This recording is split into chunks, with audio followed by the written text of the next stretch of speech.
दिव्यांगांना 2,500 आता काही भागत नाही त्याचं आणि बाकी राज्यामध्ये 4,000 दिव्यांगांना मानधन भेटतं। सभापती महोदय आपले धन्यवाद। 94,000 कोटीची पुरवणी मागणी आपण आता सभागृहासमोर ठेवतोय, पण याच्यात दिव्यांग दिसत नाही।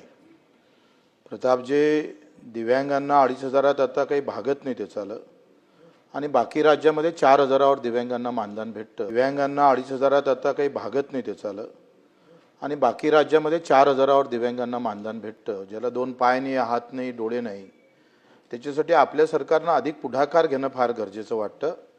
कारण तुम्हाला आम्हाला माहित आहे ते कसं जगतंय। तुम्हाला किमान 2 पाय आहे, आपण श्रीमंत लोक आहोत, किमान आरोग्याच्या दृष्टिकोनातून श्रीमंत आहे। 2 कान आहे, हात आहे, पाय आहे, पण ज्याला हे काहीच नाही, त्याच्यासाठी आमच्या भूमिका काय? खरं तर पृष्ठ क्रमांक 49 बाब क्रमांक 30 या सगळ्या याच्यावर थोडं परिवहन मंत्री आहे, तुम्ही एसी बस आहे तिथं तुम्ही त्याला आरक्षणच देत नाही। त्या तुमच्या खटारड्या गाडीत देतं आरक्षण त्या दिव्यांगाला।